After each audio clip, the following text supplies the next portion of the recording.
Hello दोस्तों, नमस्कार। आपको स्वागत है आपके अपने यूट्यूब चैनल गुरु मस्ती जीएनएमटी पर। दोस्तों, आज मैं क्लास 12th का हिंदी बुक से, जिसका नाम है दिंगत, 100 मार्क्स का है, यानी 100 मार्क्स का है।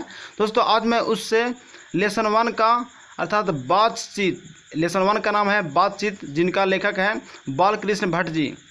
मैं बातचीत से आज मैं क्वेश्चन आंसर कराऊंगा। सो दोस्तों, आप लोग इस ऑडियो क्लास को ध्यान से सुने, समझें और तथा नोट करने का भी प्रयास करें ताकि आपको फ्यूचर में काम दे। दोस्तों, सबसे पहला क्वेश्चन है, अगर हम में वाक शक्ति ना होती तो क्या होता। वाक शक्ति कहने का मतलब कि बोलने की शक्ति, बोलने का पावर।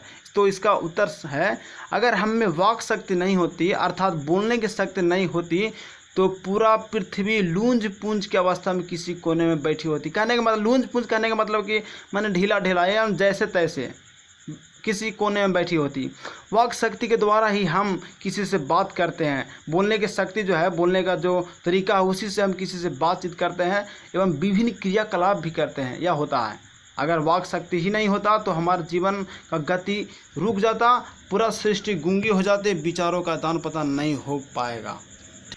कहने का मतलब कि हमें बोलने की पावर ही नहीं होता, शक्ति नहीं होगी तो पूरा सृष्टि ही गूंगी हो जाएगी।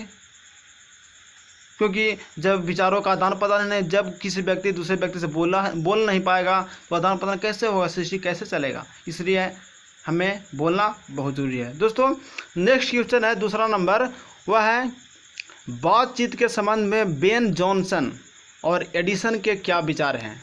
तो उत्तर में है, बातचीत के संबंध में बेन जॉनसन का कहना है कि बोलने से ही मनुष्य के रूप का साक्षात्कार होता है। कहने का मतलब, जो मनुष्य अगर बोलता है तभी हम उसी को पहचान पाते हैं, अर्थात वह व्यक्ति साक्षात्कार हो जाता है।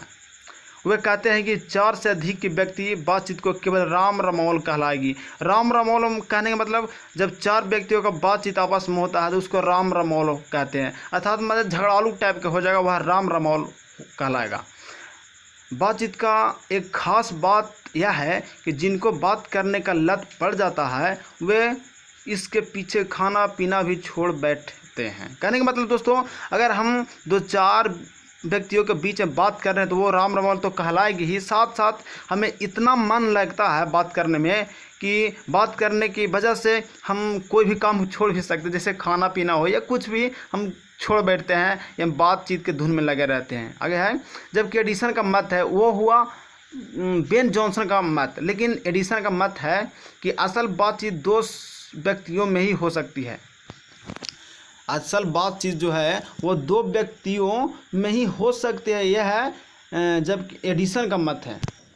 इसका तात्पर्य यह हुआ कि जब 2 व्यक्ति होते हैं तभी अपना दिल एक दूसरे के सामने खोलते हैं, और 3 से अधिक हुए तो बात लंबी हो जाती है। अगर कहने का मतलब दोस्तों, 2 व्यक्ति अगर रहता है वापस में बातचीत करता है तो बहुत अच्छा तरीका से बात होगा और एक दूसरे के अपने विचारों का आदान प्रदान होगा। लेकिन 2 से अधिक होता है तो यह बात लंबी हो जाएगी और भचर भचर कहने का मतलब मैंने अच्छा नहीं लगेगा। ठीक है दोस्तों।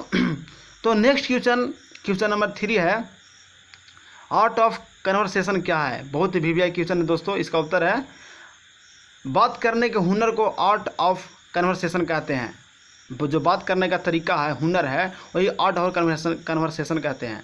यूरोप के लोगों में बातचीत करने का जो हुनर है, जो तरीका है यूरोप के लोगों का, जिसे हम क्या कहते हैं, आर्ट ऑफ कन्वर्सेशन कहते हैं। इस प्रसंग में ऐसी चतुराई से प्रसंग छेड़े जाते हैं कि जिन्हें कान को सुनकर अत्यंत सुख मिलता है। हिंदी में इसका नाम सुखद गोष्ठी है। दोस्तों, जो यूरोप के लोग में बात करने का जो हुनर है उसको हम आर्ट ऑफ कन्वर्सेशन कहते हैं। यह कन्वर्सेशन बहुत ही सुरीला ढंग से बोला जाता है और बातचीत किया जाता है। इसीलिए हम जो इसको हिंदी में बोलते हैं उसको नाम है सुगध गोष्ठी। मैंने सुगध माने बहुत अच्छा, गोष्ठी माने विचार करना। ठीक है दोस्तों। नेक्स्ट क्वेश्चन है, क्वेश्चन नंबर 4 में वह है, मनुष्य की बातचीत का उत्तम तरीका क्या हो सकता है। इसके द्वारा वह कैसे अपने लिए सर्वथा नवीन संसार की रचना कर सकता है। उत्तर में है, लेखक के अनुसार बातचीत का सबसे उत्तम तरीका वह है जिसमें आदमी अपने आप से बात कर लिया करे। कहने का मतलब दोस्तों, अगर हम किसी व्यक्ति से पहले बोल रहे हैं तो सबसे पहले अपने आप में बात होना चाहिए। क्या मैं जो बात बोल रहा हूँ वो सही है या गलत। किस तरीके से मनुष्य अपने आप मन की बात भी कहेगा और दृष्टि से संसार को भी देखेगा। ठीक है, दृष्टि से संसार देखने का मतलब दोस्तों कि जब हम बोलेंगे तो समझेंगे कि आप बात सही है या गलत है दृष्टि की। ठीक है दोस्तों, उसे अपने जीव और वृत्तियों पर नियंत्रण रखने की क्षमता आ जाएगी। किसी से शत्रुता नहीं रहेगी। अवाक बातचीत लेखक के अनुसार परम पूज्य मंदिर है। कहने का मतलब जो अवाक माने जैसे हम मंदिर में पूजा करते हैं क्या भगवान बोलते हैं? नहीं। उसी प्रकार मनुष्य भी अगर सिर्फ अवाक बातचीत करे तो वह परम पूज्य मंदिर है, परमात्र का एक सोपान है। ठीक है दोस्तों, नेक्स्ट क्वेश्चन है, व्याख्या है 5 का हमारी भीतरी मनोवृत्ति पर तीक्ष्ण नए नए रंग दिखाई करती है। नए नए रंग दिखाया करती है। वह प्रपंचात्मक संसार का एक बड़ा भारी आईना है जिससे जैसी चाहो वैसी सूरत देख लेना, कोई दुर्गत बात नहीं, माने दूसरा कोई बात नहीं। तो दोस्तों इसका बहुत ही अच्छा तरह से व्याख्या किया गया है, वो है, आप लोग सुनिए। प्रस्तुत गद्यांश लिखना है आपको कि प्रस्तुत गद्यांश हमारे पाठ्य पुस्तक के दिंगत भाग 2 से बातचीत शीर्षक पाठ से ली गई है, जिनके लेखक बालकृष्ण भट्ट जी हैं। ये लिखना बहुत जरूरी है दोस्तों। आगे है, प्रस्तुत पंक्ति में लेखक का कथन है कि मनुष्य समाज में रहता है और समाज से ही भाषा सीखता है। जैसा समाज में रहेगा वैसा भाषा सीखेगा। अगर जानवर के बीच छोड़ दिया जाए तो जानवर का भाषा सीख जाएगा। इसलिए मनुष्य एक सामाजिक आदमी है और समाज से ही भाषा सीखता है, परंतु उसके अंदर की मनोवृत्ति स्थिर नहीं रहती। अंदर की जो मनोवृत्ति है वो स्थिर नहीं होती है, वह बदलती रहती है। मनुष्य के मन की स्थिति भी गिरगिट के रंग की तरह है, बदलती रहती है। ठीक है दोस्तों, कहने मन के जो स्थिति है हमेशा इधर उधर भटकता रहता है, अर्थात मन की स्थिति हमेशा गिरगिट की तरह बदलता रहता है। इसी स्थिति के कारण लेखक इस मन के प्रपंचों को जड़ मानता है। वह बदलते हुए कहता है कि यह आईना के समान है। आईना के समान है कहने का मतलब जितना चेहरा देखो उतने अलग अलग अपना अपना चेहरा दिखाएगा। ठीक उसी प्रकार मनुष्य है। इससे हम झूठ, फरेब, छल इत्यादि हम देख सकते हैं। यह कोई दुर्गत की बात नहीं है। हमें अपने जीवा पर नियंत्रण रखना होगा, अपने चित्त को एकाग्र करना होगा, तभी हम किसी से झगड़ा शत्रुता नहीं करेंगे। दोस्तों अपने मन को अपने बस में करिए, तभी हम किसी से शत्रुता अर्थात झगड़ा नहीं कर पाएंगे। ठीक है दोस्तों, सबसे पहले अपने मन को मनाना और अपने बस में करना बहुत ज़रूरी है। अगला क्वेश्चन है दोस्तों, क्वेश्चन नंबर 5 के ख है, वह है सच है जब तक मनुष्य बोलता नहीं तब तक उसका गुण दोष प्रकट नहीं होता। ठीक है दोस्तों, मनुष्य जब तक बोलता नहीं तब तक उसका गुण और दोष प्रकट नहीं होता। इसका बहुत ही लाजवाब उत्तर है। इस तरह से आप लोग भी लिखिएगा कि प्रस्तुत गद्यांश हमारे पाठ्य पुस्तक के दिंगत भाग 2 के बातचीत शीर्षक पाठ से ली गई है, जिनके लेखक बालकृष्ण भट्ट जी हैं। प्रस्तुत पंक्ति में लेखक का कथन है कि जब तक मनुष्य का चुप रहता है तब तक पता नहीं चलता है कि उसका स्वभाव कैसा है, उसकी रुचि क्या है और उसका दूसरे के साथ व्यवहार कैसा है। लेकिन जब वह बोलने लगता है तो उसके रूप का, गुण तथा व्यक्ति का पता चलता है। उसके स्वभाव से भी हम परिचित हो जाते हैं। अतः इस प्रकार हम कह सकते हैं कि मनुष्य जब तक बोलता नहीं है तब तक उसका गुण दोष प्रकट नहीं होता है। दोस्तों लोग तो बहुत तरह के होते हैं, आपको बहुत तरह के मिलेंगे, आप रास्ता पर भी चलिए बहुत तरह के लोग मिलेंगे, लेकिन जब तक उनको हम कब पहचानेंगे, जब तक उनसे हमें बातचीत नहीं होगी। कहने का मतलब विचारों का आदान प्रदान नहीं होगा, तब तक हम उस व्यक्ति को सही से जान पहचान नहीं पा सकते हैं कि वह व्यक्ति कैसा है, पढ़ा लिखा है या नहीं, या किस तरह से किस टाइप का व्यक्ति है। अगर हम बातचीत करें तभी हमें पता चल सकता है। नेक्स्ट क्वेश्चन है दोस्तों, बातचीत पाठ का सारांश लिखे, बहुत ही लाजवाब क्वेश्चन है। तो इसका उत्तर होगा बातचीत शीर्षक निबंध के लेखक बालकृष्ण भट्ट जी हैं। बालकृष्ण आधुनिक हिंदी गद्य के निर्माताओं और नायक रचनाओं में से एक हैं। बालकृष्ण भट्ट जी ने बातचीत निबंध के माध्यम से मनुष्य को ईश्वर की दी गई अनमोल वस्तु वाक शक्ति का सही इस्तेमाल करने को बताते हैं। ठीक है दोस्तों, इसमें बातचीत अथवा वाक शक्ति का जो बोलने का हमको शक्ति है उसको बारे में बालकृष्ण भट्ट जी बहुत ही अच्छे तरह से प्रस्तुत किए हैं। वे बताते हैं कि वाक शक्ति मनुष्य में न हो तो पूरे सृष्टि का क्या हाल होगा, मानो सब लूंज पूंज अवस्था में कोने बैठ गए हों। लेखक बातचीत के विभिन्न तरीकों भी बताते हैं। वे बताते हैं कि घरेलू बातचीत मन रमाने का ढंग है। वे बताते हैं कि जहां आदमी को अपनी ज़िंदगी मज़ेदार बनाने के लिए खाना पीना, चलना फिरना इत्यादि की ज़रूरत है, वहाँ बातचीत की अत्यंत आवश्यकता है। हमारे शरीर में कुछ गंदगी या मवाद जमा रहता है, माने खराब चीज़ जमा रहता है, वह बातचीत के जरिए भाप बनकर बाहर निकल पड़ता है। इससे चित्त हल्का हो जाता है और स्वच्छ हो जाता है।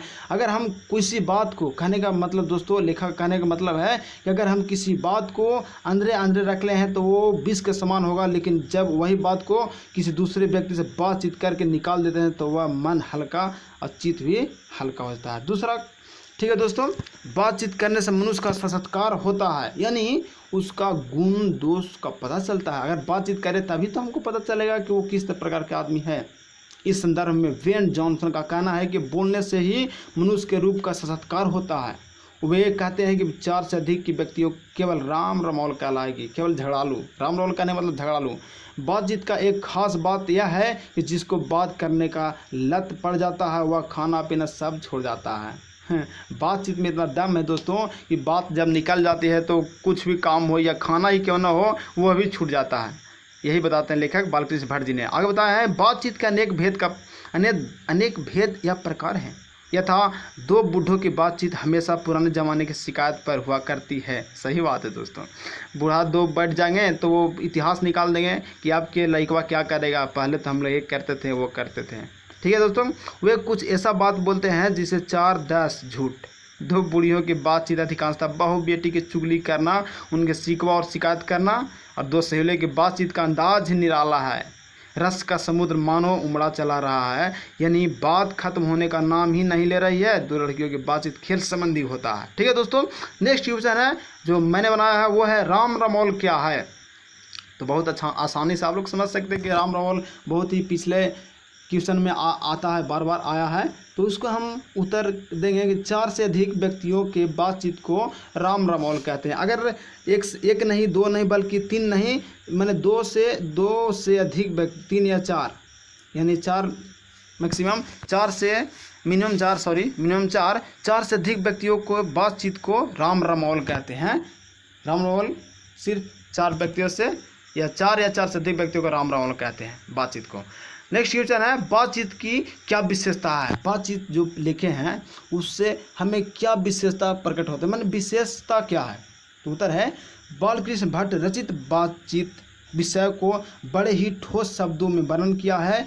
बातचीत और बातचीत भिन्नता में अंतर पर जाता है, वाक और मौन में अंतर पर जाता है। बातचीत 2 में ही संभव है, बातचीत सरस होनी चाहिए। कहने का मतलब दोस्तों, हम एक गूंगा रहना और एक बातचीत करना बहुत ही अलग चीज़ है। एक मौन में एक वाक में बहुत ही अंतर है। कहने का मतलब, आप गूंगा है दोस्तों तो आपको कौन बोलेगा, नहीं, लेकिन आप बातचीत करते हैं तो आपको 2-4 व्यक्ति बैठेंगे, सुनेंगे बात को, वो ही बोलेंगे जो आप सुनेंगे, आप भी बोलेंगे तो वो सुनेगा। तो दोस्तों इसमें बातचीत जो है मनुष्य को एक बहुत ही कहा जाता है ना, जीने का तरीका सिखाता है। तो बातचीत बहुत ही ज़रूरी है।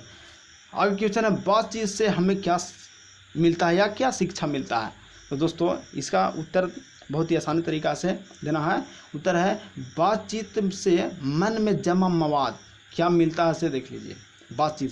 बातचीत से मन में जमा मवाद या गुबार निकल जाता है, चित्त हल्का हो जाता है। चित्त जो हम किसी बात को अंदर अंदर घूट रहे हैं, अगर उस बात को हम निकाल दें तो अंदर का जो चित्त होता है वह हल्का हो जाता है तथा एक खास तरह का आनंद आता है। जैसे लगता है कि हम किसी ये बात को हम बोल दिए, बहुत अच्छा लगा, आनंद आता है जो मन को संतोष और सुख देता है। कितना अच्छा बात। ठीक है दोस्तों, फिर मिलते हैं अगले ऑडियो या वीडियो क्लास में। सो दोस्तों, अगर आप नए होंगे तो मेरे चैनल को सब्सक्राइब, लाइक और शेयर कर देंगे, कमेंट भी कर देंगे दोस्तों। और अगर इस हिंदी बुक का पिछला वीडियो नहीं देखे हैं तो डिस्क्रिप्शन में दिया हुआ है, आप जाकर जरूर देख लें। Thank you, best of luck, जय हिंद।